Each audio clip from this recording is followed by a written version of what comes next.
Due to some technical issues हमारा previous lecture complete नहीं हो पाया था. Now continuing with the topic as we are discussing about cardiac glycoside. So basically cardiac glycoside की हमने अभी डेफिनेशन पढ़ी थी. सो they are basically divided into two categories, that is cardinolides and bufadienolides. ठीक है. The structure of the ring attached at the R end of the molecule allows it to be classified as either a cardinolide or bufadienolide. मतलब जो हमारा cardiac glycoside का structure है उसमें जो R है हमारा, मतलब R है जहाँ पे कोई भी हम ग्रुप फंक्शनल ग्रुप अटैच कर सकते हैं, उसी में हम चेंज करेंगे रिंग में. तो उसी के बेस पे हम कैटेगराइज करेंगे कार्डियक ग्लाइकोसाइड को कार्डिनोलाइड में और ब्यूफाडाइनोलाइड में. ठीक है. Cardenolides differ from bufadienolides due to the presence of an enolide moiety. ठीक है, which is a 5-membered ring with a single double bond at the lactone end. ठीक है. Bufadienolides on the other hand contain a dienolide, that is a 6-membered ring with 2 double bonds at the lecton end. ठीक है, ये इनका basic categorisation है. Cardenolides are more commonly used as medicinally primarily due to the widespread availability of the plants from which they are derived. Cardinolides have been primarily derived from the foxglove plants, that is digitalis. Digitalis is a plant. ठीक है. कार्डिनोलाइड किससे derive होते हैं? एक foxglove plant है जो कि किसका कॉमन नेम है? डिजिटालिस का. Digitalis purpurea and Digitalis lanata. While bufadienolides have been derived from the venom of the cane toad Bufomerinus, from which they receive the bufo portion of their name. ठीक है, ये इसका हमारा name है. अब आप देखेंगे स्ट्रक्चर जो इसमें आपको बताया था. कार्डिनोलाइड्स में आपको एक चीज़ ध्यान रखनी है, इसमें 5-membered रिंग है. आर जो मैंने बताया था जो बेसिक स्ट्रक्चर है जहाँ पे हम फंक्शनल ग्रुप चेंज कर सकते हैं. तो कार्डिनोलाइड रिंग और ब्यूफाडाइनोलाइड रिंग में आप देखेंगे कार्डिनोलाइड में हमारा 5-membered लेक्टोन रिंग है, दैट इज O और सिंगल डबल बॉन्ड. और इसमें क्या है? ब्यूफाडाइनोलाइड में लेक्टोन रिंग है लेकिन 6-membered रिंग है और 2 डबल बॉन्ड है. यही चीज़ अभी हमने एक्सप्लेन की थी वहाँ. अब आप देखेंगे ये कार्डिनोलाइड का स्ट्रक्चर है, ये है लेक्टॉन रिंग में चेंज, और ये है ब्यूफाडाइनोलाइड. बेसिक कोलेस्टेरॉल जो स्टेरॉल का स्ट्रक्चर था वो सेम है. Next is chemistry of cardiac glycosides. The basic chemical structure of glycosides consist of 3 components, that is a sugar moiety, that is glucose or digitoxose, a steroid, a lectone ring, that is 5-membered or 6-membered ring. Sugar moiety consists of unusual 1,4 linked monosaccharides. The lectone is essentially for activity, the other parts of the molecule mainly determining potency and pharmacokinetic properties. Means जो lectone ring आपकी attach है, कौन सी थी आपकी lectone ring? Lectone ring is this. ठीक है. ये जो लेक्टॉन रिंग हमारी स्ट्रक्चर में अटैच है, ये कौन सा स्ट्रक्चर है? It is basic cholesterol structure. Means 3 6-membered ring and 1 5-membered ring. अब आप इसमें देखेंगे जो लेक्टॉन रिंग है 5-membered और 6-membered रिंग, इन्हीं में चेंज है. ठीक है. तो हमारा जो लेक्टॉन है उसका बेसिकली क्या यूज है, क्या एक्टिविटी है? Essential for activity the other parts of the molecule mainly determining the potency of a particular drug and various types of pharmacokinetic properties. ठीक है. Substituted lectons can retain the biological activity even when the steroid moiety is removed. मतलब जो lectons substitute करे जाते हैं उनकी अपनी ही biological activity होती है. अगर हम उसमें से steroid moiety remove भी कर दें तब भी उनकी biological और physiological action होता है. ठीक है. नेक्स्ट केमिकल टेस्ट हमने डिस्कस किए थे जब हम स्टेरॉल्स पढ़ रहे थे. दैट किलर-किलानी टेस्ट हमने पढ़ा था. ये उसका पूरा एक्सप्लेनेटरी वे है, ये आप स्टडी कर लेंगे.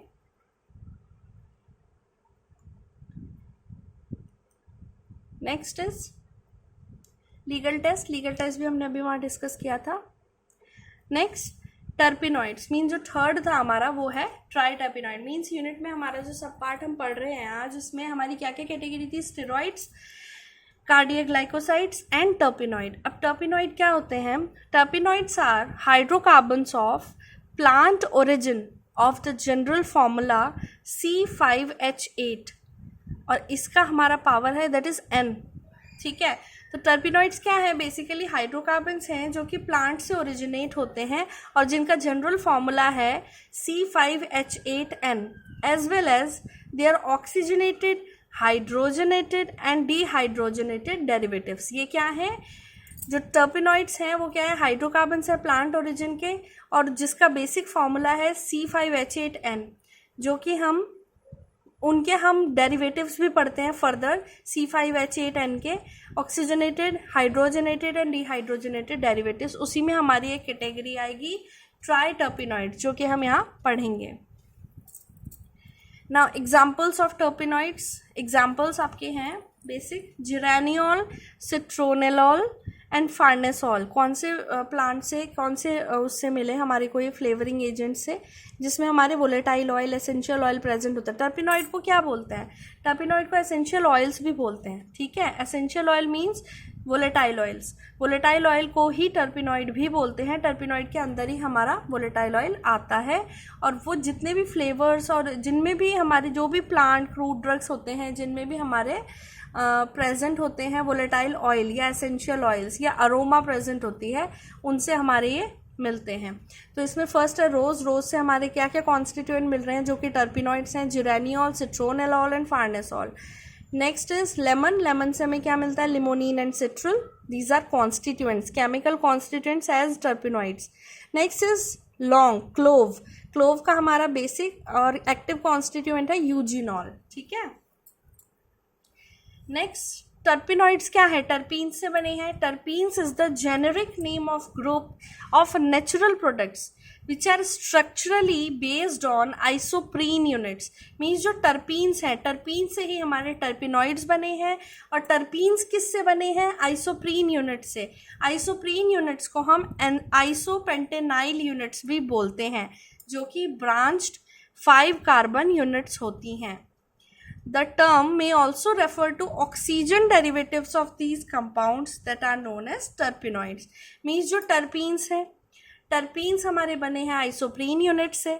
आइसोप्रीन यूनिट्स को हम आइसोपेंटेनाइल यूनिट्स भी बोलते हैं और उन्हीं के जो ऑक्सीजन डेरिवेटिव्स हैं उसको क्या बोलते हैं? टर्पिनॉइड्स। ठीक है, आइसोप्रीन यूनिट आप देख लेंगे, डबल बॉन्ड और बीच में ये, ठीक है, CH2 double bond CH3 CH2, ये आपका क्या है? आइसोप्रीन यूनिट है। तो टर्पीन से ही हमारे क्या डिराइव होते हैं? Terpenoids which are oxygenated derivatives of terpenes. Now classification of terpenoids. ठीक है, अब आप क्लासिफिकेशन देखेंगे। Now classification of terpenoids. Terpenoids have general formula C5H8N based on the value of N। जो N है उसकी वैल्यू पे बेस्ड टर्पिनॉइड्स को क्लासीफाई करते हैं हम वेरियस टाइप्स में। और क्लासिफिकेशन है, first is number of carbon atom अगर 5 है, N क्या है? Number of carbon atoms. ठीक है, number of carbon atom is 5। अगर N 1 है, वैल्यू ऑफ N इज 1, तो उसमें कार्बन एटम्स कितने हैं? 5। ठीक है, and you should understand this thing that basic formula of terpenoids क्या है? C5H8N। N क्या है? वैल्यू है, मतलब जिसमें हम कार्बन एटम्स और सारी हम उसकी क्लास को डिफाइन करेंगे on the basis of N। मतलब नंबर ऑफ N जितने होंगे उसी के बेस में हमारा टर्पिनॉइड होगा। लाइक वैल्यू ऑफ N अगर 1 है तो नंबर ऑफ कार्बन एटम क्या है? 5 और क्लास क्या है? Isoprene unit C5H8। ठीक है, उसमें क्या है? 1 है number of N। Next value of N is 2, number of carbon atoms are 10, that is C10H16। Means multiplication हो जाएगा। ये जो N है, N की वैल्यू को हम मल्टीप्लीकेशन कर देंगे, उसी के बेस पे कैटेगराइज करेंगे हम टर्पिनॉइड्स को। अगर value of N is 1 then number of carbon atoms are 5, that class is known as isoprene और hemiterpene. Next if value of N is 2 then number of carbon atoms are 10, class is monoterpenes or terpenes and the molecular formula is C10H16. Next, if the value of N is 3, then number of carbon atoms are 15 and the class is sesquiterpenes and molecular formula is C15H24. Next, if the value of N is 4, then number of carbon atoms are 20 and the classification category is diterpenes and the molecular formula is C20H32. Next, if the value of N is 5, then number of carbon atoms are 25. Class is sesquiterpenes. ठीक है, molecular formula is C25H40. Next, if value of N is 6, then number of carbon atoms are 30, and the class is triterpenoids, and molecular formula is C30H48. Next, if the value of N is 8, then number of carbon atoms are 40, class is tetraterpenes, and the molecular formula is C40H6. ठीक है. Next, अब आपको ये चीज़ ध्यान में रखनी है, जैसे जैसे हमारा बढ़ता जाएगा क्लासिफिकेशन, जैसे कि डाइटरपीन, सेस्टरटरपीन, ट्राइटरपीन, टेट्राटरपीन, जैसे जैसे बढ़ेगा ऐसे ऐसे हमारा मॉलिक्यूलर फॉर्मूला भी चेंज होता चलेगा. ठीक है, ये आपको अपने आप समझ में आ जाएगा कि नंबर ऑफ एन को हमारे को मल्टीप्लिकेशन करना है C5H8 से, उसी से हमारा क्लासिफिकेशन बन जाएगा. नेक्स्ट, अब हमारी जो कैटेगरी है जो हमें यहाँ पे पढ़नी है, दैट इज ट्राइटरपिनॉइड. अब ट्राइटरपिनॉइड क्या थी, उसका मॉलिक्यूलर फॉर्मूला क्या था, C30H48. ठीक है, तो ट्राइटरपिनॉइड में आप देखेंगे ट्राइटरपिनॉइड भी वेरियस कैटेगरीज में डिवाइडेड है. उसमें फर्स्ट है ए साइक्लिक ट्राइटरपिनॉइड. इसमें आप स्ट्रक्चर देख लीजिए. ए साइक्लिक ट्राइटरपिनॉइड में एग्जांपल है स्क्वेलिन. ठीक है, स्ट्रक्चर आप ये बना लेंगे, ड्रॉ कर लेंगे. Next is tricyclic triterpenoid. पहला है acyclic, next is tricyclic triterpenoid. इसमें एग्जांपल है एम्ब्रीन. ये एग्जांपल्स आपको लिखने हैं. नेक्स्ट, टेट्रासाइक्लिक ट्राइटरपिनॉइड. टेट्रासाइक्लिक ट्राइटरपिनॉइड में हमारा एग्जांपल है लेनोस्टेरॉल. Next, pentacyclic ट्राइटरपिनॉइड. इसमें हमारा एग्जांपल है एमायरिन. अब basic phytochemical screening means chemical test of triterpenes क्या है, ट्राइटरपिनॉइडल ड्रग्स. किसी भी तरीके से आप फाइटोकेमिकल स्क्रीनिंग कर सकते हैं. फाइटोकेमिकल स्क्रीनिंग क्या होती है, chemical testing of particular compound, particular drug. ठीक है, वो हम केमिकल टेस्ट से भी कर सकते हैं और TLC से भी कर सकते हैं, that is thin layer chromatography. तो केमिकल टेस्ट में आप देखेंगे कौन सा टेस्ट है, Liebermann Burchard reaction which we have previously discussed in cardiac glycoside section, in steroid section. ठीक है, थिन लेयर क्रोमेटोग्राफी में विदाउट केमिकल ट्रीटमेंट हम UV में भी चेक कर सकते हैं अपनी TLC प्लेट को, और विद स्प्रे रिएजेंट्स भी चेक कर सकते हैं. यह है इसका basic chemical identification test. Thank you.